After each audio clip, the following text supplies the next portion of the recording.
for example, the alphabet characters, because A is always A. B is B at 2 a.m. in the morning. C is still C, whether it's in Africa, Asia, or in the Bronx. It doesn't change. That's why we call them characters. Why do we call numbers characters? Because 1 is always 1, and 2 is always 2. Whether you are using it in the night or the day, it doesn't change. It's character. Why do we call statues characters? Because, like Victoria, no matter what happens around them, they never change. Why do we call principles characters? Because principles are laws. They never change.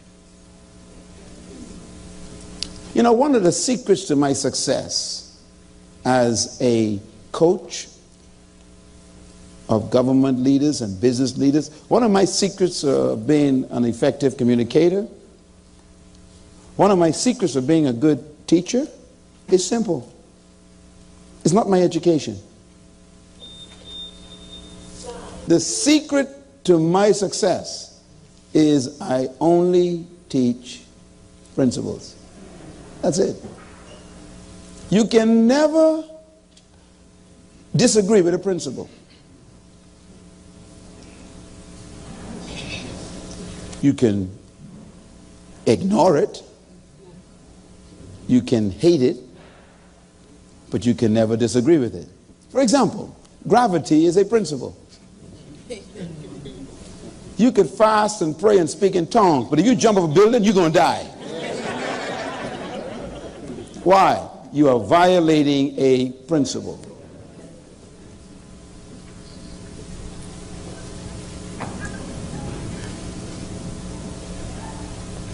Character is that way. That's why a person with character does not live on what's popular. They live on what is principle. And this is why it's very difficult for politicians to have character.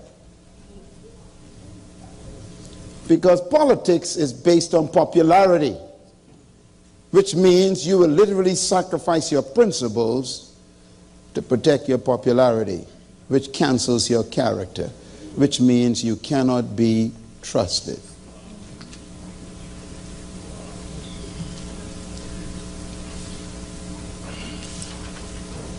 There are preachers who are politicians.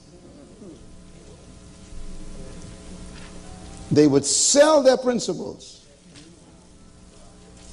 for a pot of porridge. No character. Character, therefore, is simply that which is unchanging. Write it down. My question is, how often do you change? Who are you? Are you the same person all the time? Are you consistent? Are you predictable?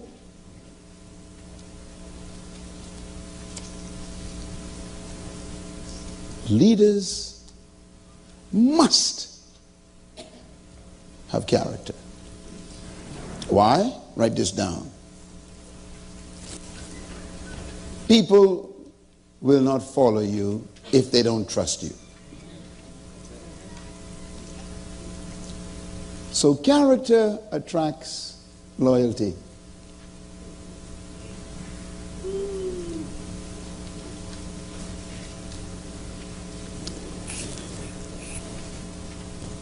I want to give a few more definitions of character for you to understand how serious it is. First of all, character is a commitment to a set of values without compromise. What are values? Values are things you value. That's all. Not complicated. For example, if you value your marriage vow, you will never commit adultery. So when a person commits adultery, they don't value their marriage nor their marriage vows. So you can't respect them. and they lose the trust of their spouse and their children and even their in-laws and perhaps even the church that they are part of. See, your values will protect you.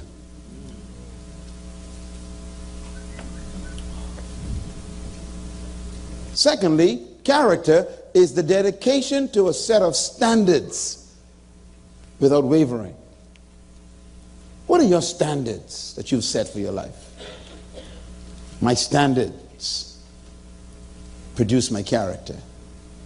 I will never violate my standards. You got to say that every day. I do not tell lies. That's a standard. I do not steal.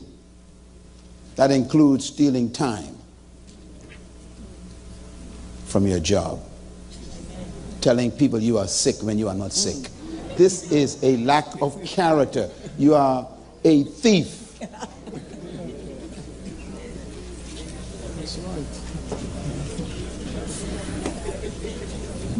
I wonder why you're smiling.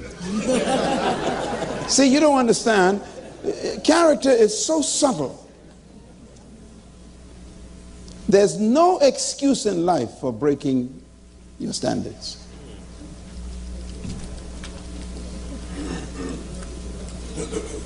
You know, I've heard business people say, and I talk to them, I've even, in some of my business dealings and my negotiations for business investments, I sit with people.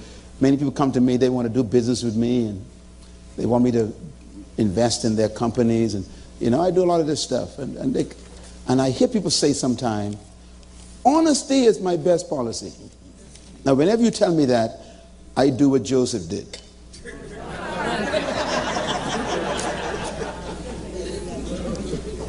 Honesty should never be your best policy. Never. Because best policy means I have second best, third best, fourth best, fifth best. I can't trust you. You have no character. A person of character would say, honesty is my only policy.